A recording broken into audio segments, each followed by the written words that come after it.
Hello and welcome to episode 119 of the Chills at Will podcast.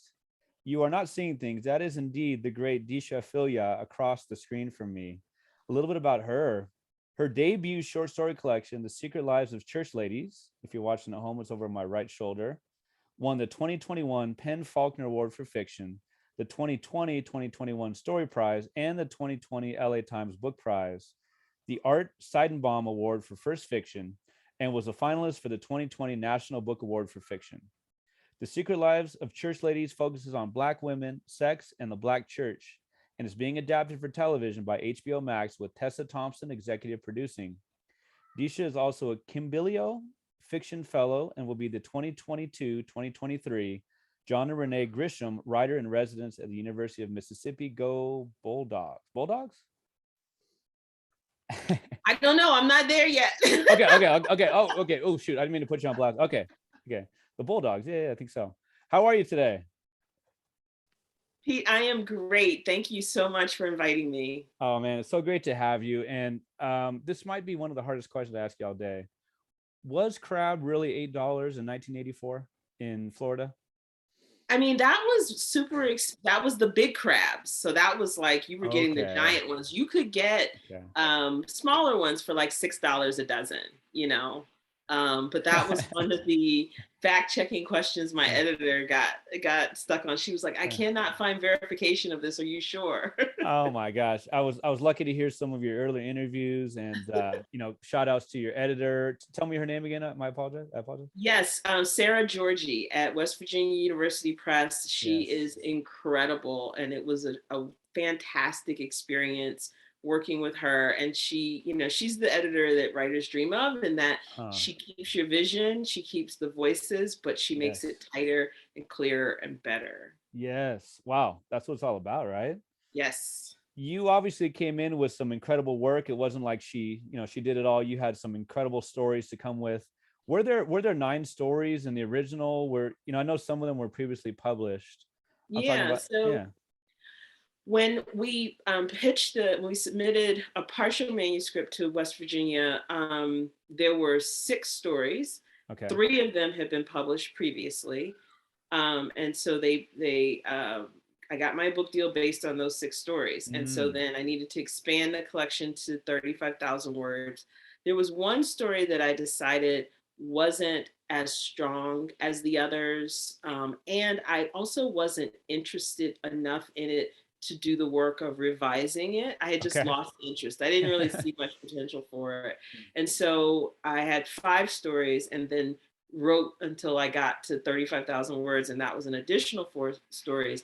But I'm happy to say that there's an exclusive edition of the UK version that Waterstones is carrying. They're the UK's biggest bookseller, and exclusively with them, you can get Church Ladies with that 10th story. Ooh. I did go back and revise it, and for the UK edition, just for the Waterstones. Oh shoot. Yeah. Nice. It's not like one of those back in the day, like the albums that was like the greatest hits, but you're like, I already have all the songs. Yeah. Right. When the book came out, at that point, I guess 4 stories had been published, because there were 3 that had been previously published. And then there was a 4th one, How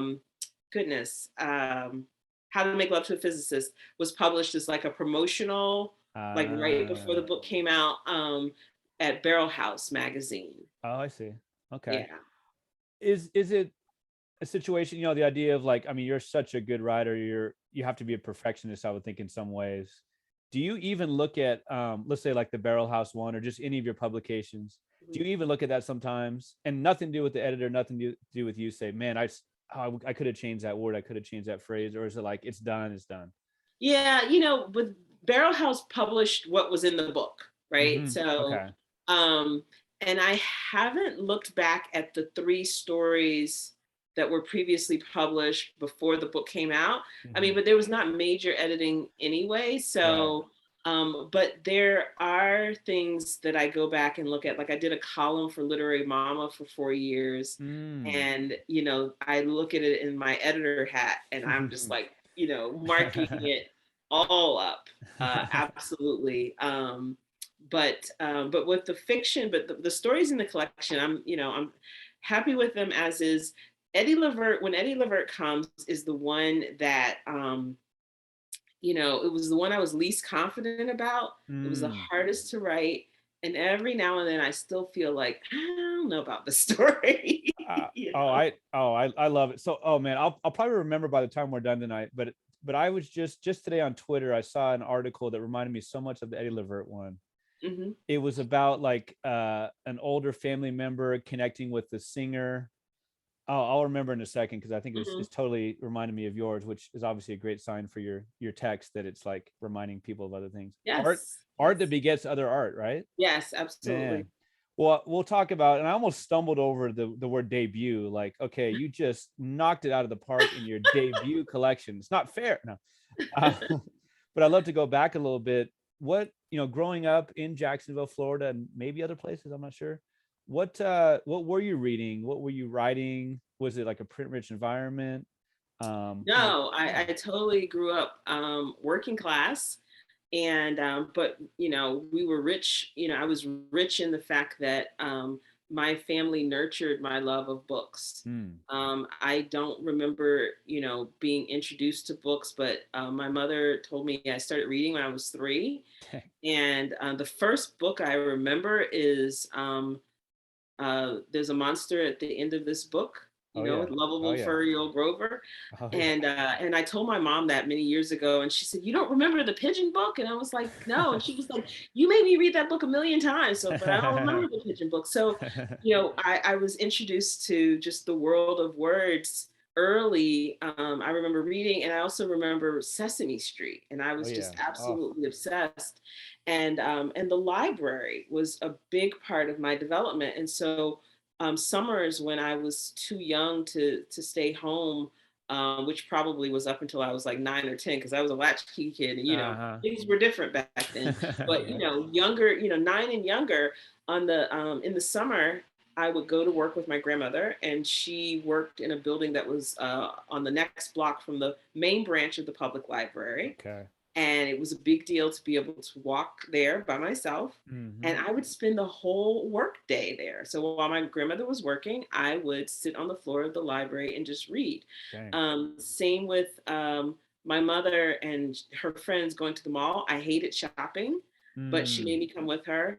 And but the deal was I could just sit on the floor of Walden Books. You remember Walden Books? I remember Walden Books very well. And I could read a whole book in the time that it took them to shop on Saturday all day. So it was, I don't remember people, family members reading, but that love of reading and books was cultivated in me and encouraged in me. And that certainly made a difference. Just, I can't remember a time I didn't read. I love it. You cannot remember that time. Walden Books, shout out to Walden Books. That Christmas gift certificate or whatever, right? Yes. So you were putting in work. You were like doing like an 8 to 5 while grandma was at work. You were doing your own work, man. I was. Cool. I read so many books, and so it was like I would read while I was there, and then I'd leave with the stack. Of course. Of course, because you're never done. Was there a limit? Did they limit you to like, I don't know, 15 books? Do you remember that? I don't remember the limit. I know in elementary school, we probably had a limit, because that was the other thing. I would go, the school library. You went once a week, you could check out books and bring them back. And I was also a library helper. And there was, with the the cards, you had to stick the card catalog cards in there, and people checking them out. Anything to be around books. I absolutely loved Judy Blume. She's one of my favorite writers. And then as I got older, I discovered James Baldwin as a teenager, and would just read through his works, year after year into my adulthood. What did that do for your popularity to be the library helper?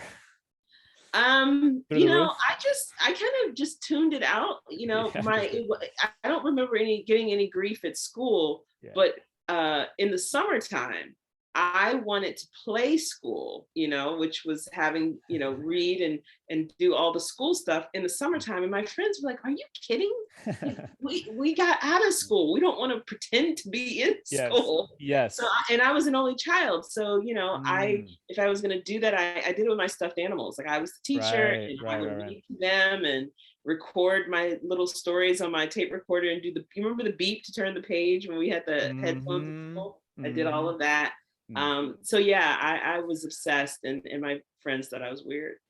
I'm of course laughing with you. Definitely. I know it very well. And I'm so glad you mentioned Sesame Street. I mean, what a formative, just a Mm-hmm. beautiful show. I mean, rest in peace to Luis, who passed away Yes. recently. I mean, those were just incredible times, and Mm-hmm. so great for learning, and the way that there's like that one famous episode where they dealt with death, Mr. Hooper. right? Mr. Hoop. I mean, it's just, you know, ahead of his time, which I know is a term that's overused. So speaking of like James Baldwin, right? Mm-hmm. Was he someone like, people were like he was ahead of his time? Is that fair to say, or was it like he was understanding what was going on at the time, and the masses were not ready for it? I wonder how you kind of see his legacy. Yeah, I think that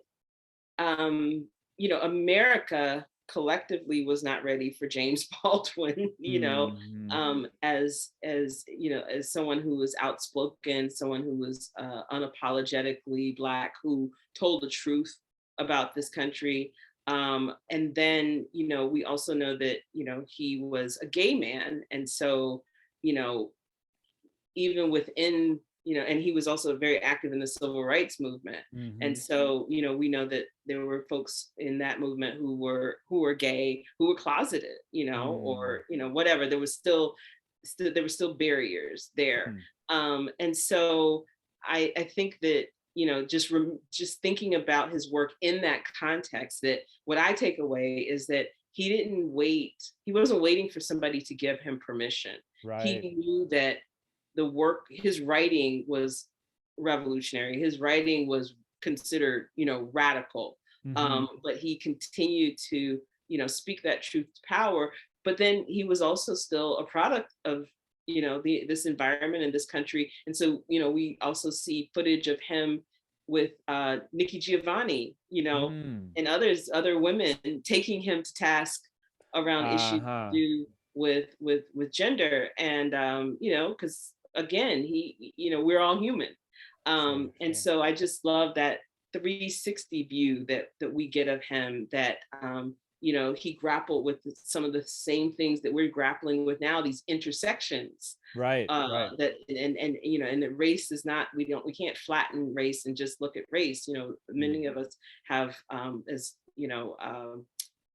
Du Bois said, Black folks have double consciousness, as Mm. Americans and as Black people. But then for those of us who are not men, you could say we have triple consciousness. Right, right. And so, so the unapologetic, not waiting for and asking for permission, Mm-hmm. I definitely took note of that in his Yes, work.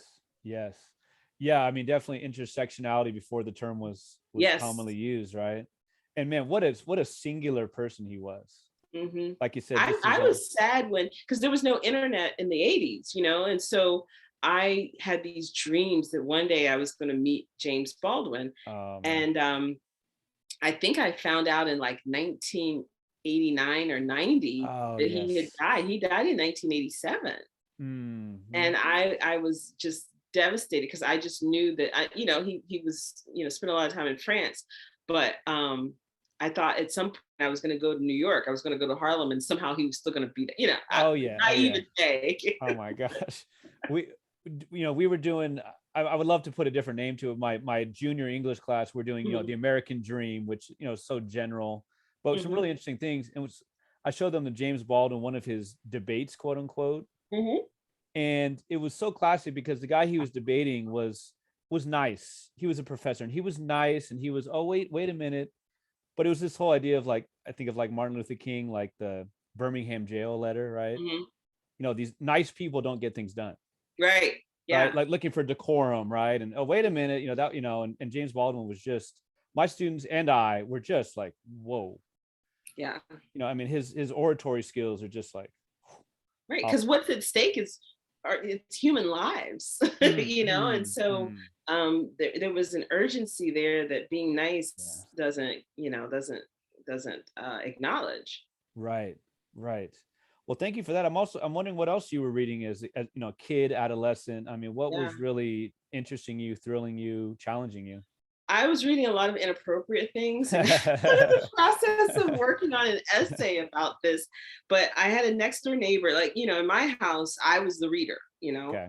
My mother did subscribe to Essence magazine. So, and there was a time when Essence, I think it was, that used to publish fiction, short fiction. But, I don't think they've done that for decades.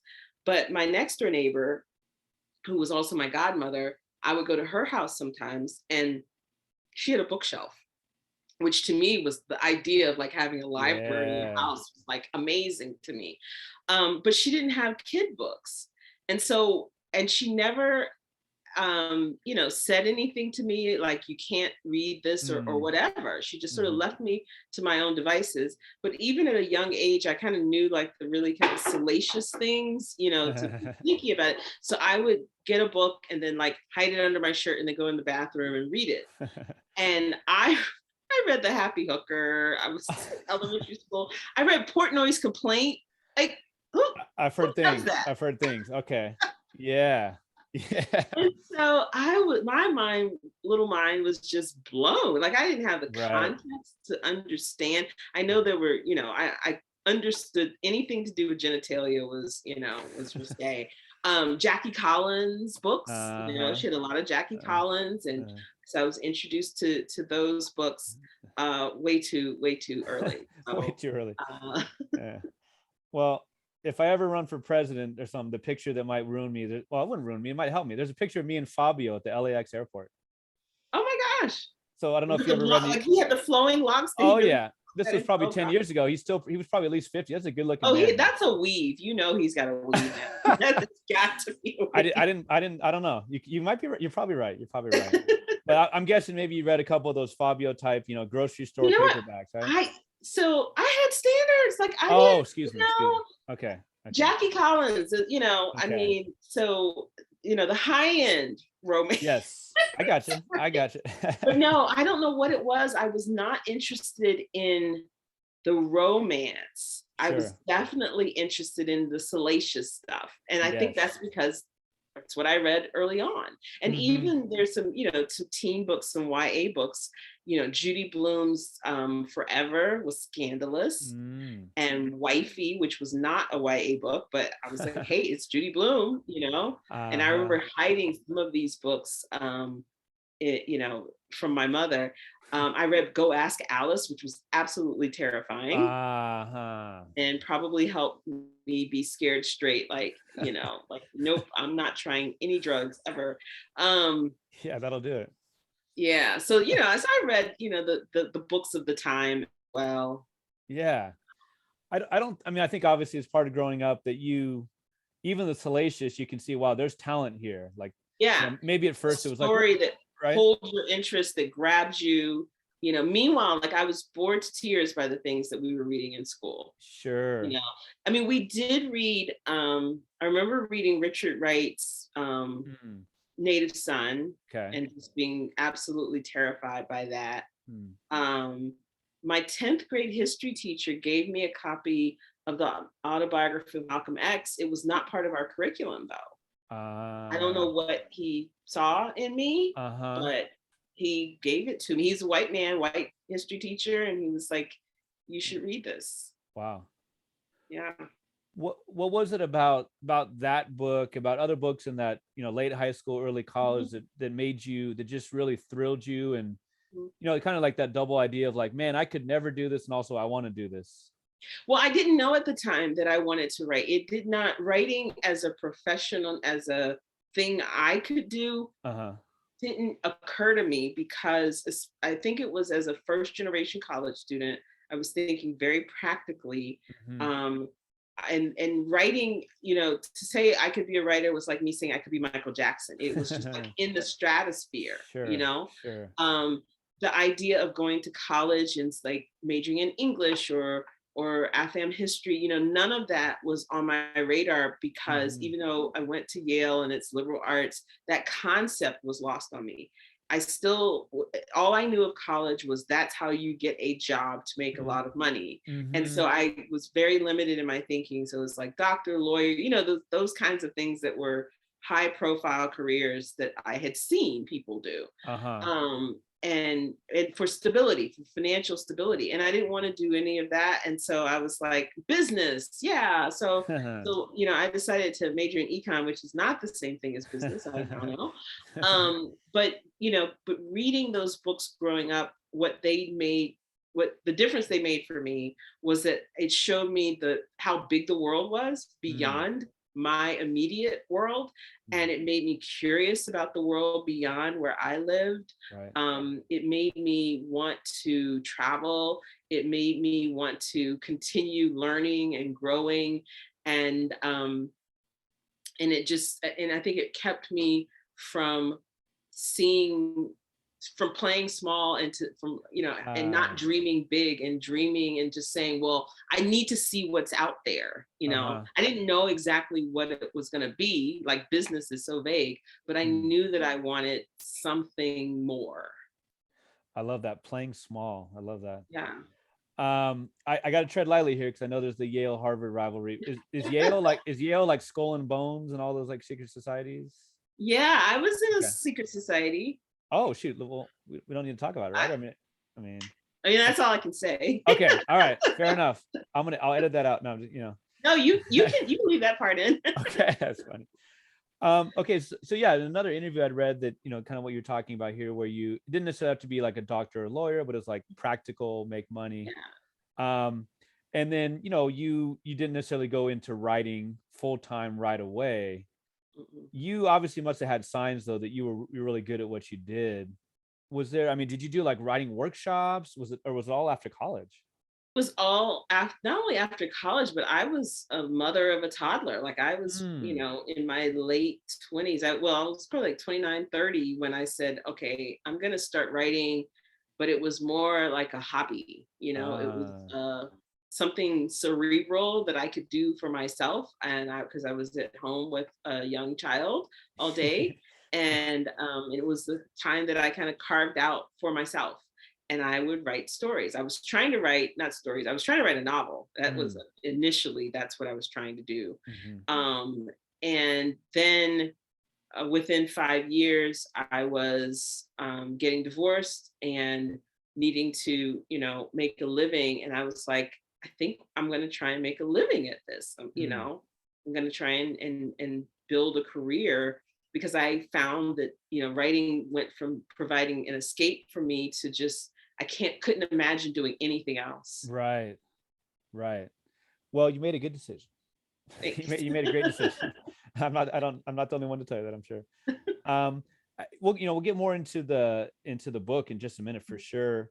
Who are you reading now? I mean, I know that your debut short story collection. I know you've got some incredible work still ahead of you. Who is Yeah. still challenging you? Who are you reading that, whether they're similar to you in genre or not, that's Sure. really keeping you going? Gosh, Robert Jones Jr., author of The Prophets. Hmm. You know, the things that Robert is doing, you know, his work is just inspired. I call it ancestor breathed. And he changed forever, I think, what we think of as the slavery narrative, and Wow. turned that on its head. Hmm. And writing with the lyricism of Toni Morrison. You know, there are Hmm. lots of comparisons to Toni Morrison and James Baldwin, and those comparisons are well earned. Hmm. Um, and you know, short story writers that I am just, you know, in awe of: Nafisa Thompson Spires, Hmm. um, Maurice Ruffin, um, Nana Kwame Adjei-Brenyah, Nana Nkweti, who had a debut come out, I want to say last year, Walking on Cowrie Shells. Okay, I've Let's heard see, of I feel like I'm forgetting people, but there are just a lot of folks who are doing things with satire that. and with humor. Um, Rian Amilcar Scott, Dontiel W. Moniz, who is also from Jacksonville, where I'm Oh, from. really? And her Okay. short story collection came out in 2021. It's called Milk, Blood, Heat. And like my stories, set in the South, but hers are specifically set in our hometown of Jacksonville. And, they're just really beautiful, resonant stories. And Donnie Walton, who also came from Jacksonville. She and I grew up in Jacksonville. We went to the same high school, but we were years apart, so we didn't know each other. But she's the author of the final revival of Opal and Nev. I was gonna say, did you go to the concerts together or anything? No, and we had different, interests because she was a music head way back in ways that I wasn't, but she was the girl that was going down to the beach to this club called Einstein's, and I was a little more straight lace, pop, where she was into, all kinds of music, but I was more, Prince, Michael Jackson, New Edition. Can't go wrong there. Yeah. Cannot go wrong there. Oh, very cool. Thank you for those. What when you say that Robert Jones, he's redone the narrative, is it how so? So, he doesn't freeze us in time. A lot of times with the slavery narratives, there's some allusion to Africa and where we came from, whereas that thread is continuous in his narrative, that there's not a moment when you're not aware that the people that he's writing about, they just didn't land in slavery, and so the voices we hear in the narrative, the voices of the ancestors, and part of the story takes place, in Africa, and and so that reminder is always there that we are people with a history and roots, brought in chains, enslaved in this country, and then further. He shows, and who else does this is Jabari Asim. He also has a book out now called Yonder. Both books show that they don't minimize the horror and the brutality of enslavement, but still the agency and the humanity of the people who were enslaved, the cleverness, the quiet rebellions, the bigger rebellions, the sensuality, desires. And so in the Prophets, Robert's book in particular, the story is centered on two young men who, work in the fields, but they also take care of the animals and are alone in the barn, and they are lovers. And, that's dangerous. Sure. And the person that actually ultimately betrays them is another enslaved person who is sort of the master's mouthpiece, and and preaching the master's gospel to that community. And so I feel like previously, and not to to put down all slave narratives, but Robert's novel just has a level of complexity and showing the deep humanity and centering us. And there's no white saviors in this book. There's no redeeming the white people in this book. And I think that may be, uncomfortable for some readers, of course, but that's the reality. Yeah. Wow, thank you. So he very much makes them individuals, but you're saying that there is a connection. They didn't just show up there. They have connections to parts of Africa. Oh, and fully human, and desiring, having desires, and having personalities and ways of being in community with each other, despite the horror of what's happening. Right. Well, thank you for that explanation. As you've you didn't just appear overnight with church ladies. You have a book on co-parenting, personal essays. I know you just had at least one short story that came out last couple of weeks.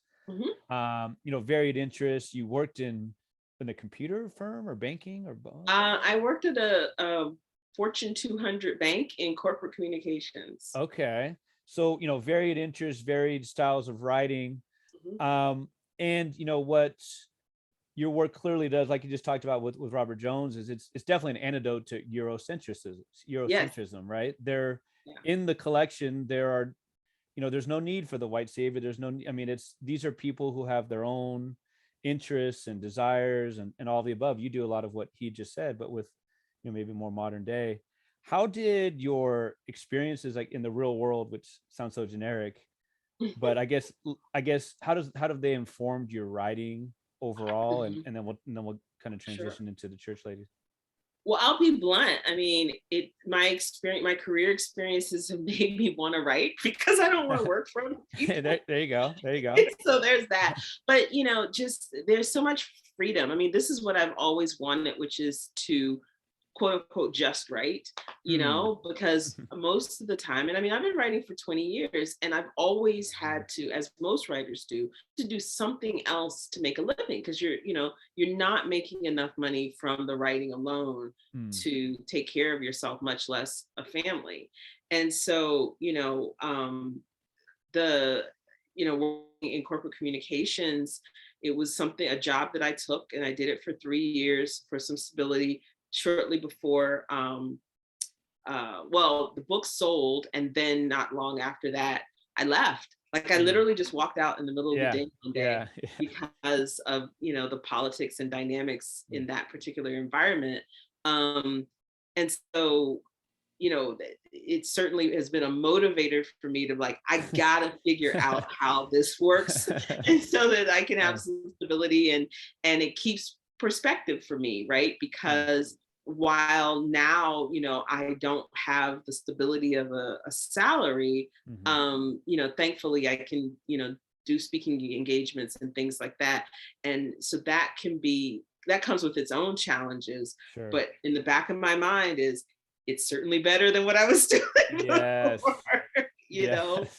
So it's kind of like you got to kill what you eat, but I will take this any day. I don't know what I'm talking about here, but a lot of the great writers say, get a good tax guy or girl, right? Yeah. Okay. Yeah, I'm running into that now. So, now you reminded me. Sorry. All right, moving on. Good stuff. There's my segue, not really, but The Secret Lives of Church Ladies. I asked you before we started recording about the cover. Yeah. And I can only identify the book with the cover now. It's like, someone's name is iconic. Right? It's iconic. It really is. But not just the cover, but I would love to know some of the seeds for the book, and that may go back 20 years or 25 or more, more immediate, however you'd like to answer that. Sure. I mean, the seeds for the book really go back to my childhood and being in church, but being raised by my mother and my grandmother who didn't go to church.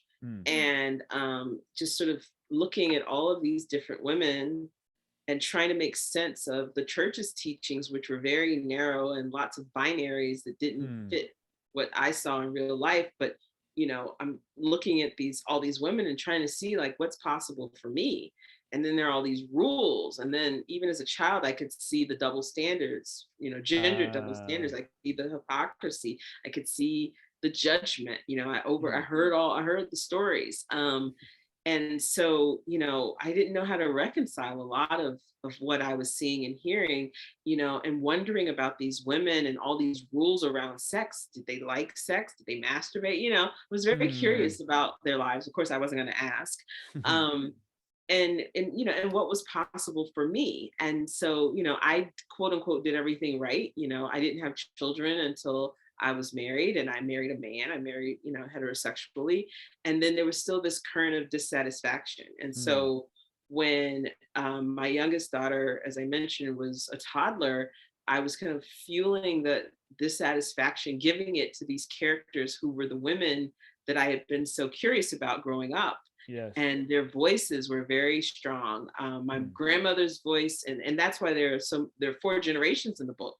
Right. Because I grew up in an intergenerational home and community, and it was just the voice of my grandmother and her friends, and the things they talked about, and the things that they talked about that I wasn't supposed to hear, and yes. The way we celebrated and what we ate, and heartbreak, and all of those stories that I was privy to.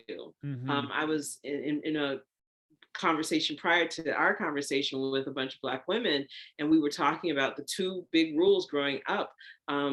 Children should be seen and not heard, and stay out of grown folks' business. And so I learned very early, if I was just quiet, they would forget I was there. And, I got stories and I got perspectives and things that, again, they stayed with me. And once I became older, I could make sense of them, had my own life experiences, had my memories and nostalgia once I wasn't living there anymore. And, you bring that together with imagination. Toni Morrison said that imagination is rooted in memory, is bound up in memory. I think that's the language she uses. And that's what it was like for me in writing these stories. The British writer Thais Jin, she talks about being an under the table kid. Yes. Right. Yes. Like you can hear some things when you're under the table, right? You can, like you said, you're doing the right thing, but you got that ear cocked, trying to check it out. Is, one of the things that makes the book so great, the 9 stories, is that, it could easily have been like direct opposite, like evil people. They go to church, but when they go home, they're evil. It's not like that, right? It's not like they're living double lives, all of them, like totally opposites, right? Like you said, it's the hidden, desires. I'm quoting you here from another interview. It was, quote, "Many women who grew up in church were taught to, quote, tamp down what felt good. So you have secrets, shame, fear. I escaped mostly unscathed, but I was interested in the women who didn't. How did they get free?" Right? Yeah. Very well said.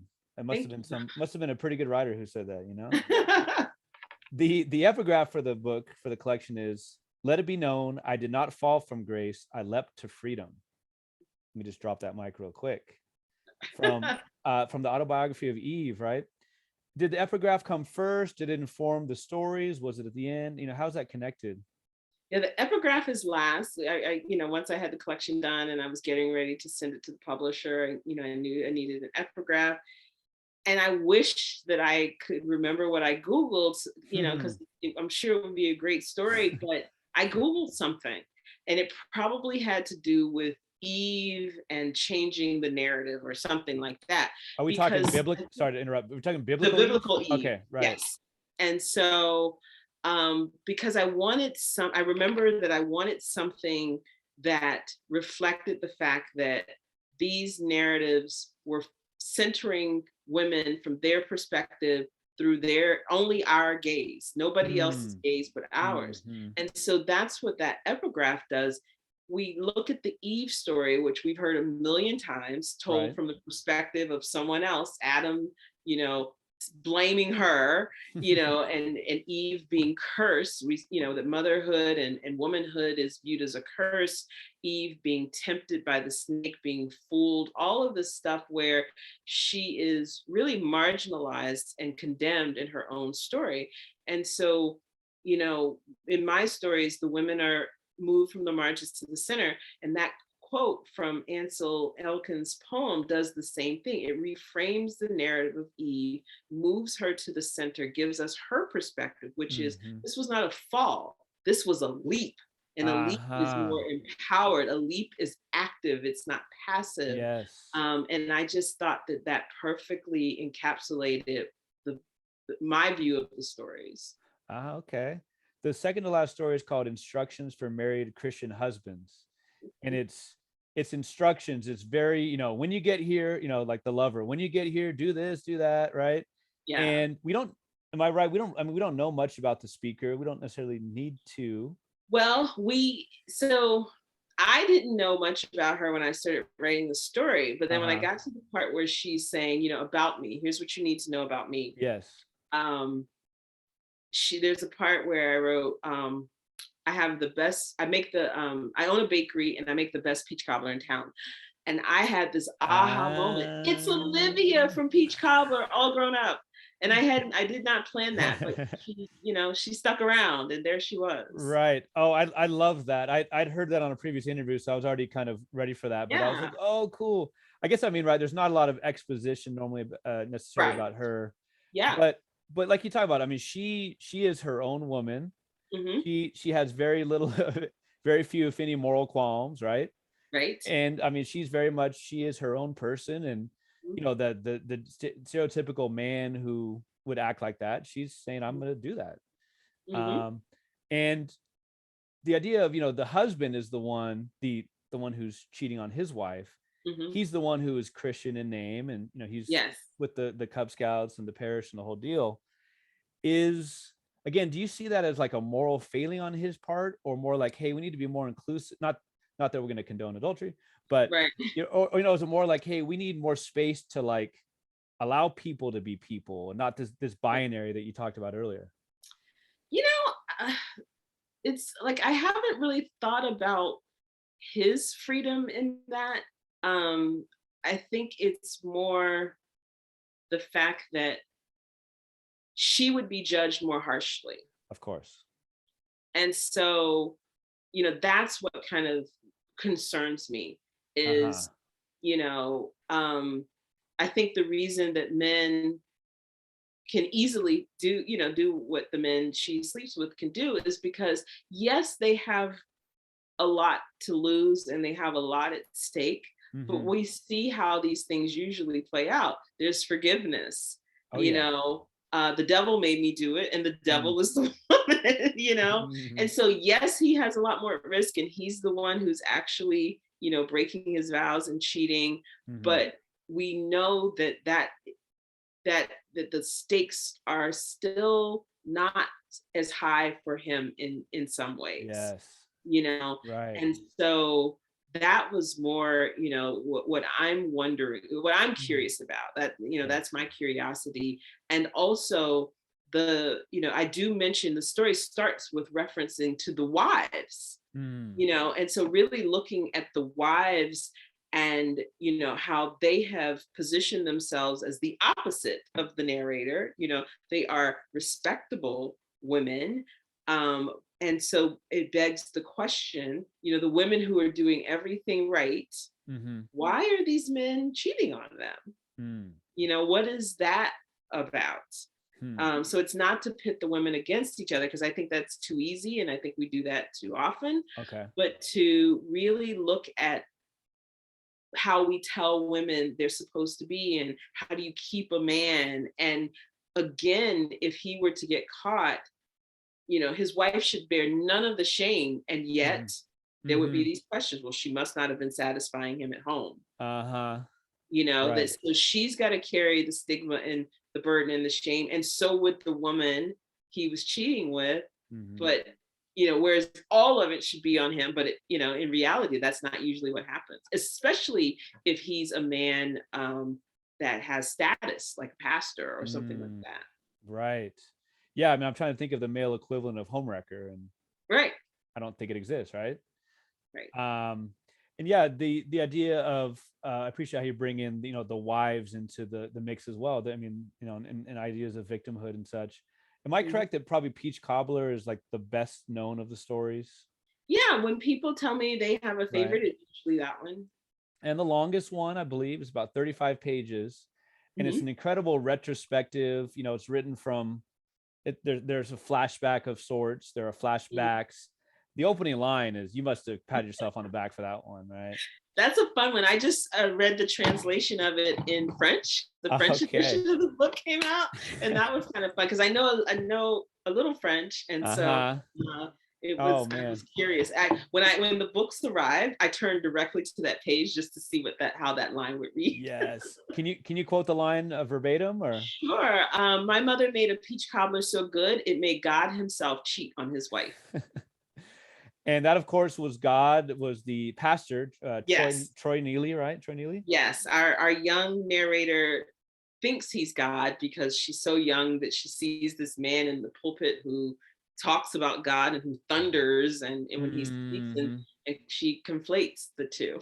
Yes. And what a skill you have in that story to, he's the same person. I mean, obviously people develop or devolve, but he's the same person. But, with the narrator, she gets older, obviously. And for her to actually literally think he's God, to being, 17, 18 and really understanding how things are in the world.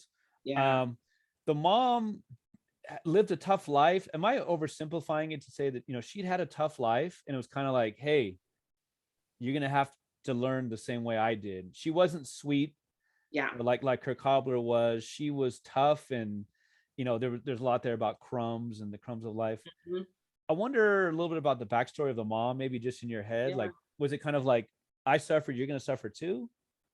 It was more not making her suffer, but thinking, as we often do as parents, sometimes the thing that we think is going to protect our kids is Mm-hmm. actually not what they need from Sure, us. sure. And so I didn't tell myself like a particular backstory for her, other than I just knew that she clearly had not been mothered well, such Mm, that she didn't know how to love her child the way she needed to be loved. right. Um, and that she was somebody who I didn't want to demonize, Mm, but I also realized too, we can't always control how people are going to receive the character. So even though I tried to add some things that made her a little more sympathetic, I hoped, where, she's been sleeping with the pastor for all these years. And she tells her daughter, like, how do you think I kept the lights on?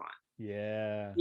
Again, not to justify, Mm-hmm. but to just sort of show that sometimes these things aren't um, as black and white. And maybe these aren't choices we've ever had to make, or this isn't a choice we tell ourselves, I would never do that. I would do something else, anything else, perhaps that's true. But here's a woman who this is the choice she made. But Mm, I was more interested in what are the implications for her daughter, yes. you know? Yes. And Peach Cobbler got rejected more than any other story when I was trying to publish some of the individual Huh. stories.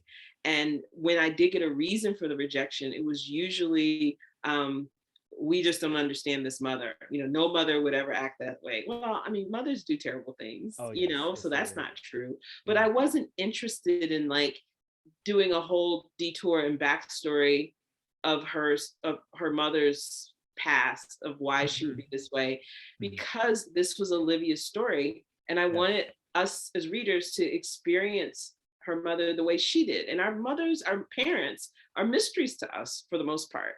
Mm-hmm. Maybe when we're older we might discover the why of why they did the things they did, but sometimes we don't Sure. you know Yeah. That story, works so well as from Olivia's point of view. I mean, it, Mhm. how it is. Like, you can't see it any differently. I've read it that way, and Mhm. it just works so well. She wants to be, quote, free of other people's secrets. She Yeah. has to keep that secret. She ends up, right, going to tutor the son of the Yeah. pastor, and it's just Yeah. like, oh my gosh, right? And she meets the wife, and she's nice and Love she's sweet, her. she's lovely. She's so emotive with her, and it's just like, oh. But there's definitely ideas of pleasing Mhm. with Olivia, throughout the stories, pleasing God, pleasing mom, even pleasing the pastor, Mhm. who's coming over there every once in a while. It's like, kind of like, what are you doing? You're invading my home.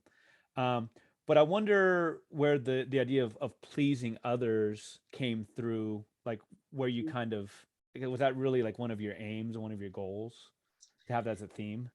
Yeah, I think that it was survival for her. There's a Okay. part where she says, she when she becomes an adolescent and her body develops, that, she does things with boys, but mostly because she just wants to be touched. Mm. And before she becomes an adolescent, she's longing for her mother's touch, and so she's, she wants to make her mother laugh the way the pastor can make her laugh, and she wants to Mm. make a peach cobbler as good as hers.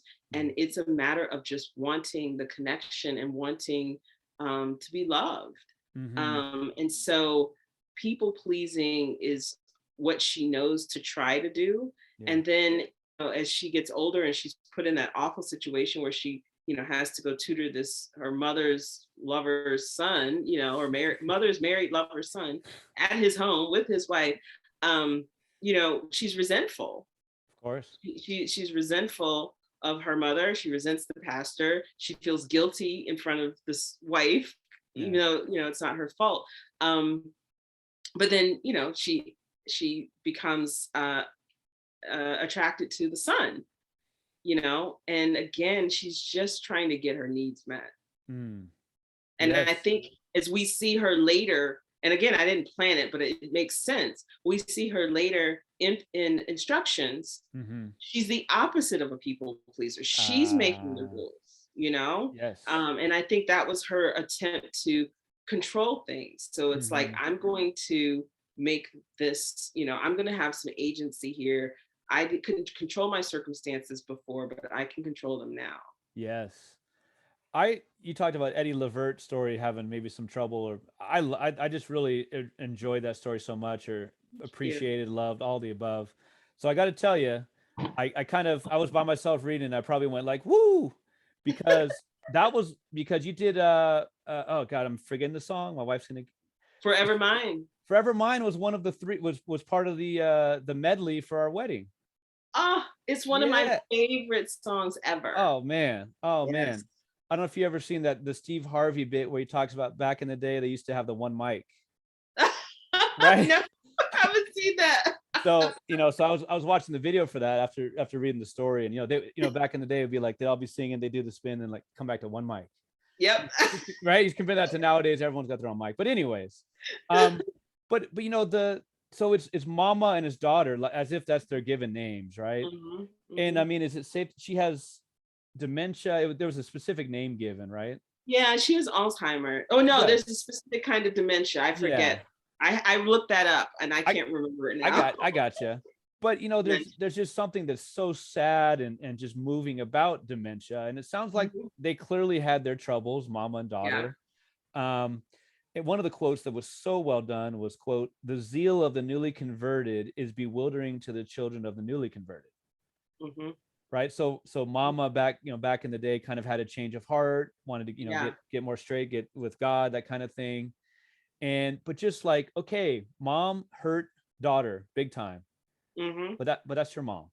That's her mom. She's older. She has needs. Quote, "Who had ever loved mama besides her children?" Right. And I'm totally cribbing here from Kiesi. How do you say it? Layman? Okay. Who is a literary heavy, pardon the pun, with his great book, right? Who is an incredible writer, great interview, and just a conversation with you. But he talked about revelation versus resolution. Yes. Right. And that, when I heard that, I just read so many of these stories differently. In the end of Eddie Levert Is Coming, the daughter says to her mom, mom's kind of like, "Who am I? You're ellipses. You're someone who can't give me what I want, but you're not a nobody." Right. And this idea of the voices, both getting their voices and strong and certain. And, again, it wasn't tied up neatly. I'm sure they'll have their issues. It wasn't a happy ending, but there was clearly a revelation. Right. Yeah. So I wonder about the Eddie Levert, like that's a very specific singer. Yeah. I wonder the inspiration for that story and maybe those characters. Yeah, so that story was all tangled up with my mother, my grandmother, and my great grandmother. Okay.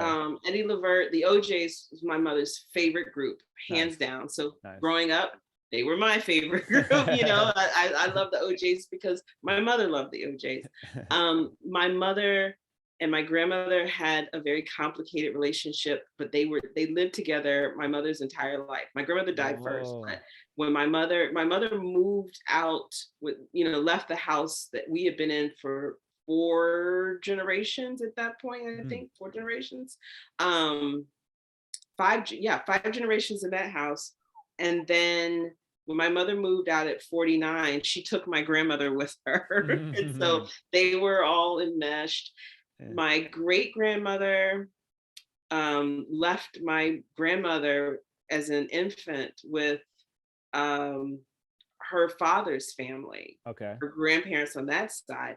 And then she came back at some point when my mother and her siblings were older. And my grandmother ended up taking care of her. And it was my great grandmother who had Alzheimer's. And so my mother and my grandmother were both taking care of mothers who hadn't taken care of them the way that they needed them to. And they had these very complicated relationships. And I never asked, but they never complained and said, "I can't believe, you treated me this way, but now I'm taking care of you." I never heard them say that. So I was very curious about what that might be like. Right. And so I imagined a dynamic between a mother and daughter where the mother had not been the kind of mother that her daughter needed. The daughter kind of doesn't have her own personhood. She doesn't even have, people don't even call her by her name. Yes. But then, she's tasked with taking care of her mother at the end of her life. And I just, I was busy off in college and living my life, so I didn't give it much thought when it was happening. Right. But I thought a lot about it as friends of mine, because my mother passed away, and friends of mine are doing that thing now where they're raising their kids and taking care of their parents. Yes. And things, if they didn't get reconciled before they turned elderly or got dementia, it's like you're kind of stuck now. Yes. So I just thought that was an interesting place to explore. You were talking about like not being mothered or not being mothered correctly, or whatever correctly means, but so there's was it called Letter to Sister? Oh, Dear Sister. Dear Sister, excuse me. Yeah. And it's a letter, that great last line I know that you've talked about before. Right? But it's a letter upon the death of this shared father, right? And he was a father who was not a great father in the textbook sense, right? He was all over the place, had a lot of different mothers, and treated some kids well or better than others, and relatively, right, exactly, it's all relative, right? And you talk about the different generations, and there's so many cool characters in that story. So many stories in this could be their own series or episode. I feel like this could be maybe Tessa Thompson's going to do one with just this one, because it's like so many cool characters. But the line that really got me, quote, "Is it better to have that one big hurt of your father not being around and not all those little hurts that come when he disappoints you? Or is it better to have a piece of father hurts and all?" Right? So there's Renée, who's a great character. She's prim and proper, and she doesn't cuss, right? And then there's Tashida, right? Yeah. Who's got a great heart, but she's not Renée, right? They have some back and forth. Shoot, I think they even got Renée to say a cuss word or something, right? Oh yeah, well, because when it comes down to it, sisterhood trumps everything. Yes. But that's what it was, right? I mean, they clearly had their disagreements, and but the way you did it as a letter, I'm like, man, she's dragging us out for a whole story, like in a positive way. Like, wow. I think there's even a part where like the letter writer, and tell me, sorry, what is her name? Nichelle. Right. Where she even like, hey, I'm gonna go eat dinner real quick, and it's like smooth, and it's like, whoa, and you pulled it off. Yeah. What it's such an expansive story in some ways, right? There's so many different characters represented. How did you make it coherent? So, it's funny, when you publish a book, even fiction with University Press, you have two peer reviewers, and there's the infamous reader too, that makes it makes a recommendation of whether or not the book should be published. And reader two took issue with Dear Sister, and they were like, this isn't a real letter, nobody would go on this long. And I pushed back, and I was like, the epistolary form is an old form, and it absolutely kind of suspends disbelief, and I think this works. And my hope was that people would be so caught up in the story that no one would be like, this isn't really a letter, nobody would do this, because of course nobody would do that in a letter, but work with me here. And so yeah, I'm glad I was allowed to take those liberties with that. Must have been fun form. That must have been fun, right? Yeah. Oh man, we could talk for hours and hours and hours. I just, each story could be its own episode. I really mean that. Oh, thank you so much. I just wanted to talk really quick about, is it pronounced Eula? That's the beginning story, right? Yeah. It's around Y2K, right? Which a lot of us remember, right? And we have this, I say couple, right? They've been friends for many, many years. And Caroletta's the narrator. Eula is church going. She's patient. She's quoted as, waiting for her Boaz, right? The biblical, a true believer. She goes to church. She has regrets at times, right? And she's in a same-sex relationship, but she's her own person. There's not necessarily the guilt that you might associate. But Eula is kind of shocked by the ideas of purity from Caroletta. But here's the quote that really, again, is really so interesting. quote, "You're not who I thought you were. You're not who you thought you were either." Mm-hmm. Right. Mm-hmm. I wonder how you position that relationship. It's a friendship. They're lovers. One is agnostic slash not religious. One is still religious While and keeps teaching going Sunday school. while teaching Sunday school. Right. How did you reconcile is not the word, because these are not, opposing or one's bad and one's good. Yeah. But how did you put those, connect those? Yeah. With those two, what I started thinking about was, again, back those binaries, right? You're not supposed to be a good Christian woman. You're not supposed to have sex outside of marriage. You're supposed to wait. And you're expected to be pure and chaste, meaning, no sexual activity while you are waiting. And I remember having a conversation with a friend sometime before the story came out, and he was lamenting the trend of all these girls saying they're bisexual or and he was doing that. So back in our day, Came out of nowhere, none right? of this stuff was happening. And I said to him, "How do you know?" I said, how would you know?" And he had to say, "Touche," because he wasn't at slumber parties. He wasn't with girls when boys weren't around, which was a lot of the time. He had no idea what girls did. I said, "The only thing you know about what girls did is what we told you we did." And he had to kind of take that. And so it got me to thinking about the fact that when we tell women, Christian women, you have to be careful. You can barely date. There's no dating, there's courting, Right, courtship, and there are all these rules about not being tempted. So there's this separateness, there's this segregation based on gender. But we all know that people have urges and needs and hormones. So if you're spending most of your time with other women, something's bound to happen, right? And I think it explodes these notions that we have around labels around sexuality. Because I think even Caroletta, who, as you point out, is more liberal and more open to than Eula is, even if it's secretly. I don't even know if she would call herself gay. Right. I don't know if the labels that so many of us so easily, take on and put on and take off would fit for her. What Caroletta knows is that she loves Eula. Yes. She absolutely loves Eula. And they kind of fell into each other's arms, bodies, one drunken night, and then just kept it going. But one night a year, just one night a year. Yes. And that is also something else that, I think that something unhealthy that the church, the evangelical church, sometimes fosters, is this idea of, just sort of skirting it.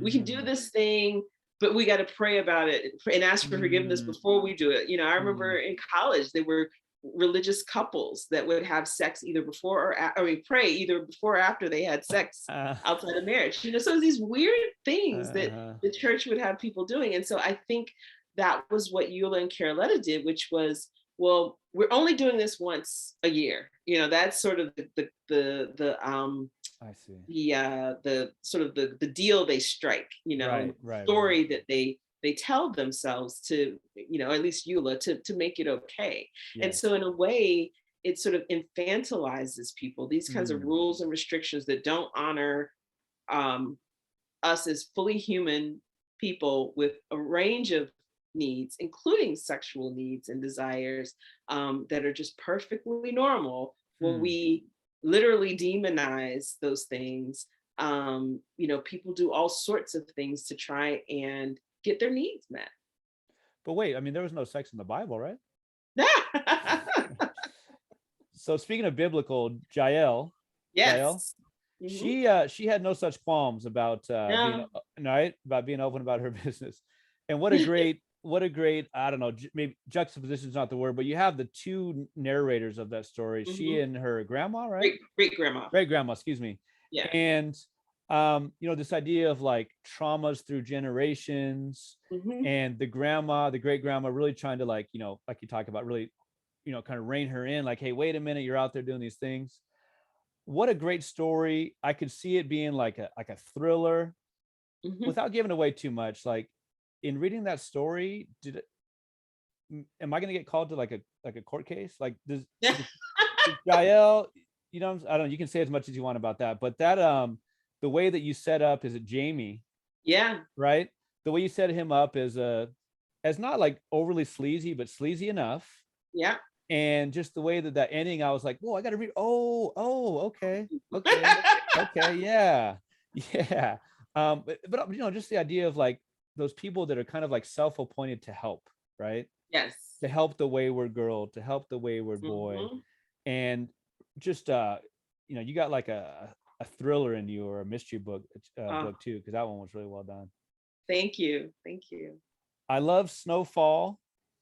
I don't live in an area where it snows, but I can imagine. I just look at these people. I'm like, why would you? Right? You were saying maybe that was one where you would do a reading from it. It's totally up to you. Totally up to you. So, I'm going to read an excerpt from the middle, and all folks need to know to get into this is that the narrator is referring to we. She is a woman named Arlita. She's referring to herself and her girlfriend, her partner, Rhonda. And they have moved to a very cold place, and they don't like the cold, like me. We were born and raised in warmer places, Georgia and Florida. Warmer too in the residual charm, polite smiles, and gentility of the white people whose ancestors owned ours. In the South, the weather does not force tears from your eyes, causing the faces of passing strangers to register worry about you for a millisecond. It's the wind, you want to tell them, but a millisecond is not enough time. In the South, the weather does not hurt you down to your bones or force you to wake up a half an hour early to remedy what has been done to your steps, your sidewalk, your driveway, and your car as you slept. But the South has hurricanes, they say. Yes, but not damn near daily, not for a full quarter of the year. You tell people up here that you're from the South, and 9 times out of 10, they say the same old thing. I'm sure you miss the sunshine. Rhonda and I both miss taking sunshine and easy morning commutes for granted. But what we really miss are the laughter and embrace of our mothers and grandmothers and aunties, kin and not kin. We miss the big oak tables in their dining rooms where, as kids in the 70s and 80s, we ate bowl after bowl of their banana pudding and talked to each other about how much weight you gained like you weren't even there. We miss helping them snap green beans and shell peas sitting at their kitchen tables watching The Young and the Restless on the TV perched on the pass-through. We miss how they loved Victor Newman, hated Jill Foster, and envied Miss Chancellor and how she dripped diamonds and chandeliers. We miss their bare brown arms reaching to hang clothes on the line with wooden pins. We miss their sun tea, brewed all day in big jars on the picnic table in the backyard, and later loaded with sugar and sipped over plates of their fried chicken in the early evening.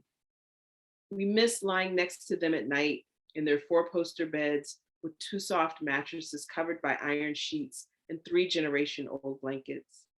We miss their house coats, perfumed with absorbing junior liniment and hints of the white shoulders they'd spritzed on from an atomizer that morning before church. We miss tracing the soft folds in their skin when we held hands and watched our favorite TV shows in their beds: Dallas, Dynasty, Knots Landing, and Falcon Crest.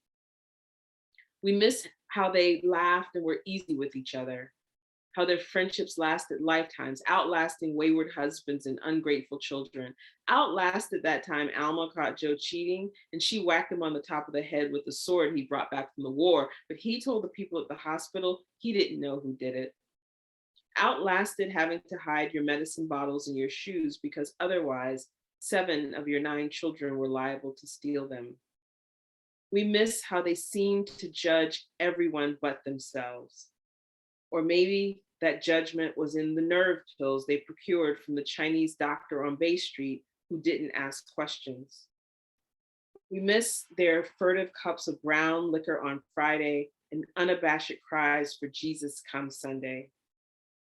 We miss their one gold tooth that made us wonder who they had been as young women. We miss their blue crabs, The shells boiled to a blood red in tubs atop bricks over makeshift fires built in the yard. The wash tubs reminded us of cauldrons full of rock salt and cayenne drenched water, bubbling and rolling, mesh bags of seasonings and halved onions and peppers floating on top, along with potatoes and ears of corn.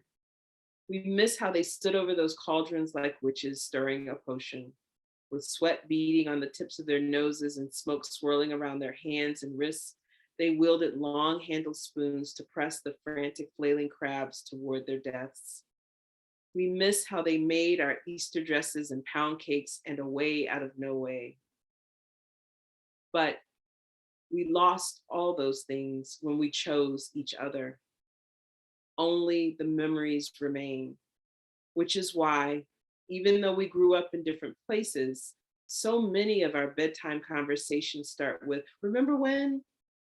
As we lie there in the dark with our nostalgia and nothing to distract us from it, not even each other, not anymore. Thank you. That litany of we miss. I mean, there's something with nostalgia and we miss, and the idea of them not what was the term you used? Not judging, and the Mm-hmm. soft folds, and just the we miss, and it just continues to build and build and build, and then there's that, but we gave it all up, right? Oh man, Um, thank you so much for sharing that beautiful part of Snowfall. Thank you.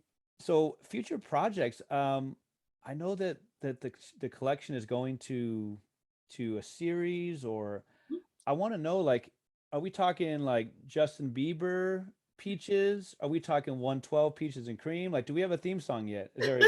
Is there a none of the above? So far, no theme song. Okay. But I am currently working with my co-writer Tori Sampson. We are All working on the right. pilot. We'll be executive producing also, along with Tessa Thompson for HBO Max. All right. And we're sort of building a world right now, a single Mm. world, and pulling characters from the Mm-hmm. different stories and bringing them together in some interesting ways. Oh, that's so cool. Is it something where you have to pick stories, or do you feel like there's parts of most, We're if not just all? the whole, it's like a palette, having the Okay. book as a palette and Mm-hmm. creating and making something beautiful from the range of stories and characters we have to play with. Oh, congratulations. I mean, that's going to look so great on the screen. That's going to be so Thank cool. you. Oh man. It's been such a pleasure. I know you're probably, zoomed out, and you've had all kinds of Zooms, and you had some in person a few weeks. I just appreciate so much your time and your generosity of spirit as well. So thank you so much. Thank you, Pete. This has been great. Thank you. I've enjoyed the heck out of it, and again, continued great luck with your work. Thanks. What a pleasure it's been to speak with Deesha Philyaw. Continued good luck to her with her writing, and I'm so looking forward to following her career. You can now subscribe to the podcast on Apple Podcasts, and please leave a 5-star review. You can also ask for it by name using Alexa, find it on Stitcher, Spotify, and on Amazon Music, but let's not patronize those last two. Follow me on Instagram, where I'm at Chills at Will Podcast, or on Twitter, where I'm at Chills at Will PO1. Deesha, I'm so sorry. What is your contact info? Pretty easy to find you on social media. Yeah, I'm at my name everywhere, deeshafilyaw.com and at Deesha Philyaw. You said everywhere, including TikTok. Okay, not TikTok. Darn Okay. it. Yet. Okay. I'm holding out. You can watch this and other episodes on the Chills of Will podcast YouTube channel. This is a passion project of mine, a DIY operation, and I'd love for your help in promoting what I'm convinced is a unique and spirited look at an often ignored art form. The intro song for the Chills of Will podcast is Wind Down Instrumental, and the other song played on the episode was Hoops Instrumental by Matt Whitehour. Both songs are used through archesaudio.com. Please tune in for episode 120 with Tracy Kato Kiriyama, a multidisciplinary artist, writer, author, actor, arts educator, and community organizer. They have most recently released their book, Navigating with/Without Instruments. Since 1996, Tracy has performed and written for theater, tours, productions, artist residencies, and performance collaborations in hundreds of venues throughout the country. For now, thanks again for listening, and I hope that these quarantine days bring you Texts from writers with mad skills like Deesha Philyaw, whose The Secret Lives of Church Ladies give you chills at will.